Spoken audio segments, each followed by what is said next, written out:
We begin with a development of seismic proportions, a moment that historians may well cite as the hour the British state effectively ceased to function. Just moments ago, information reached this desk that confirms our worst fears regarding the stability of our national security infrastructure. The numbers are not just concerning, they are catastrophic. As of this minute, 12,347 police officers across 41 separate forces have withdrawn from the front line. This is not standard industrial action. There are no picket lines, no union representatives offering sound bites to the press, and no official declaration of a strike. Instead, we are witnessing a silent, coordinated, and devastating step away from duty. From the Metropolitan Police in London to the rural constabularies of the North, the thin blue line has not merely stretched, it has snapped. The Police Federation of England and Wales has officially cited a 20% real-term salary cut since 2010 as the primary driver of this discontent. While the economic degradation of our public servants is undeniable, to attribute this mass exodus solely to pay is to fundamentally misunderstand the gravity of the crisis. This is the largest policing walkout in modern British history, a move that signals a total collapse of confidence in the chain of command. For the past hour, dispatch rooms have fallen silent. The machinery of law and order has ground to a halt. The government, terrified of the optics, has offered no explanation. But the silence from the streets is deafening. We are looking at a scenario where the state's monopoly on force has evaporated overnight. This is not a negotiation tactic.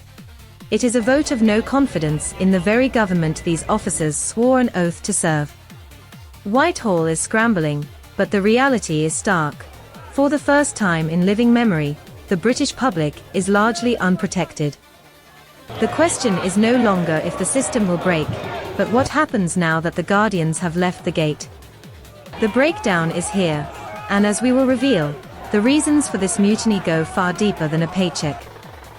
They strike at the very heart of how this country is being governed, or rather, how it is being surrendered.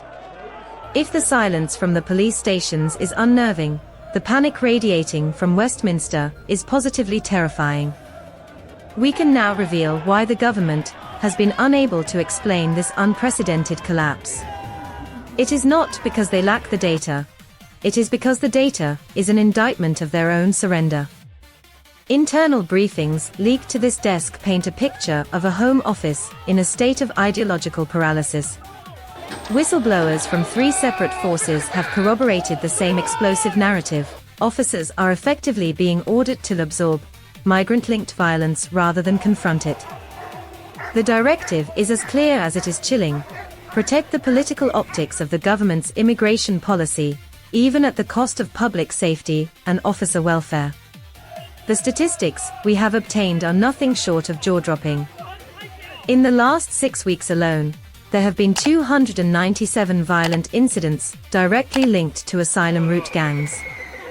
The cost: 112 officers injured in the line of duty and £73 million in riot damage, chaos that officials have dismissively categorized as mere local unrest.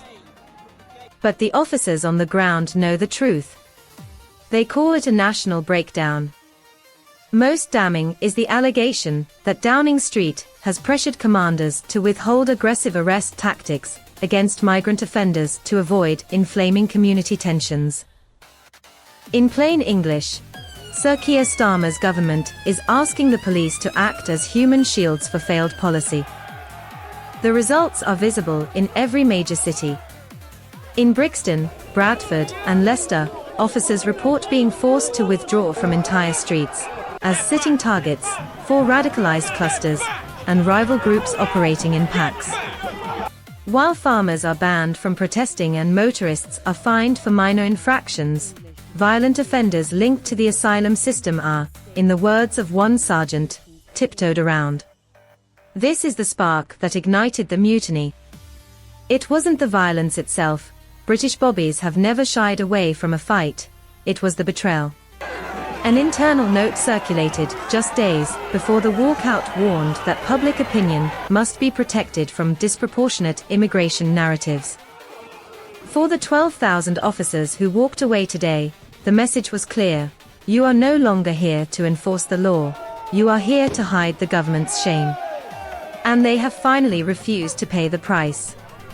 If the walkout was a political earthquake, what followed was the tsunami. For the first time in our modern history, the United Kingdom has effectively gone 48 hours without a functioning police force.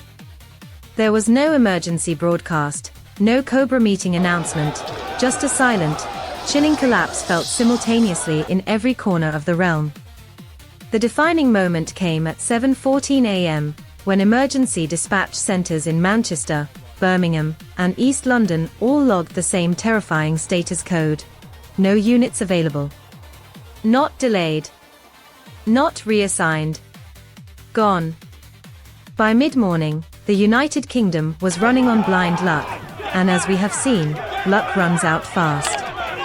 Criminal gangs, far faster to adapt than our lethargic political class, understood the vacuum immediately. One former intelligence officer has described the last 2 days as a national experiment in anarchy. The results were instantaneous. In Croydon, a minor supermarket scuffle escalated unchecked into a 30-person brawl. There was zero police response. In Liverpool, a desperate cafe owner called 999 3 times as masked youths smashed his windows. The line rang out. There was simply no one left to send. By noon, the chaos had organized.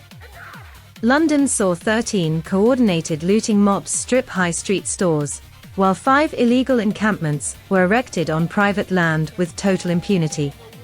Perhaps most shockingly, migrant-led protest groups blocked 2 major motorways, correctly gambling that the police vacuum rendered them untouchable.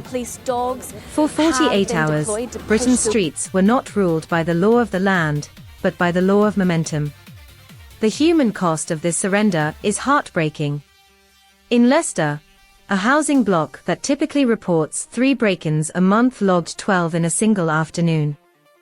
Residents were forced to barricade their doors with furniture.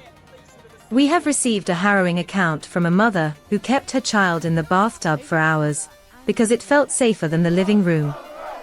In Bradford, security footage shows a charity shop being emptied in 6 minutes flat, while private security guards stood by, powerless to intervene. But the most potent symbol of this national humiliation occurred at 16:52 p.m. yesterday. Over 2,000 agitators marched past a central London police station, chanting openly against the state. The station's lights were off. The doors were locked. It was a message broadcast to the entire world. Britain's guardians have left the building, and the mob is now in charge. While the nation's streets descended into lawlessness, a different, perhaps more dangerous crisis was unfolding behind the black door of number 10. We are now witnessing the terrifying reality of a government that has not only lost control of the country, but has lost control of itself. At 9:03 a.m., the smoking gun landed. Leaked documents obtained by this program reveal a red-stamped operational alert had been placed on the Prime Minister's desk 10 days ago. It explicitly warned that thousands of officers were preparing to walk out due to burnout and migration-driven disorder. The response from Downing Street: absolute silence. They ignored the warning, and now the country is paying the price. Inside the Cabinet Office, the mood is described by insiders as apocalyptic. Phones lit up as civil servants debated, too late, whether emergency powers were required.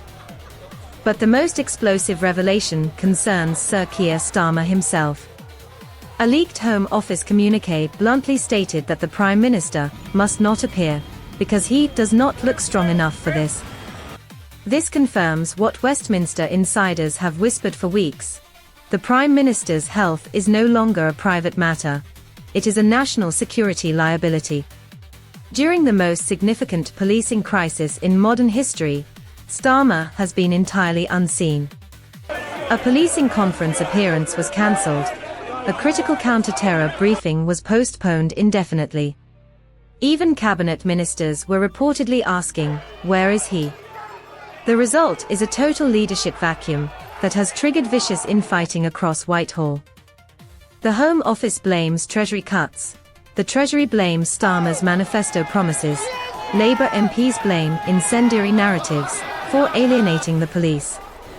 But no one is making decisions. Matters reached a constitutional breaking point this afternoon. We understand that senior civil servants have quietly begun drafting contingency protocols for the temporary delegation of prime ministerial duties. Protocols designed not for resignation, but for incapacity. One minister reportedly remarked, "We don't know if he is a prime minister or a patient." This transforms the situation from a crisis of public order into a crisis of state survival. Britain can withstand riots, it can withstand strikes. But it cannot withstand a moment where no one knows who is actually in charge. The terrifying question echoing through the corridors of power tonight is simple. If the Prime Minister cannot step forward when the country is burning, then who, exactly, is running Britain? The true catastrophe of the last 48 hours is not to be found in the smashed windows of Bradford or the empty dispatch rooms of the Met. It is happening in the minds of the British people. We are witnessing the shattering of the unspoken covenant between the state and the citizen, the exchange of taxes and obedience for safety and order. That contract has been voided. Across the country, the psychological shift is palpable. Trust has not just eroded, it has snapped. Parents are refusing to let children walk home from school. Shopkeepers are locking doors before sunset. Bus drivers are refusing routes through volatile districts. Neighbors now whisper the same chilling question behind closed curtains. If the police will not protect us, who will? Leaked survey data obtained last night confirms this existential shift. A stunning 68% of serving officers now admit they cannot control migrant-linked disorder under current rules of engagement. Far more worrying, however, is that 61% of the public believe the police no longer wish to protect them. This is the death knell of the Peelian principle of policing by consent. When the public views the police not as guardians, but as agents of a political class that prioritizes the feelings of extremists over the safety of the majority, the moral authority of the state evaporates. Starmer may deny the crisis, officials may sanitize the headlines, but the British public knows the truth. We are living in a country where 12,000 officers have walked out because they refuse to be pawns, and where communities are forming human chains to defend their own streets. This is no longer a debate about labor rights or immigration policy. It is a question of survival. A nation can survive crime. It can survive economic hardship. But it cannot survive the total collapse of confidence in its institutions. Tonight, that collapse is no longer hypothetical, it is measurable, visible, and painfully real. We leave you with a question that must be answered, not by pundits, but by you, the public record of this crisis. Looking at the state of our streets and the silence of our leadership, ask yourself, is Britain still governable under this administration? This is not just news. It is a warning. The thin blue line is gone. The era of self-reliance has begun.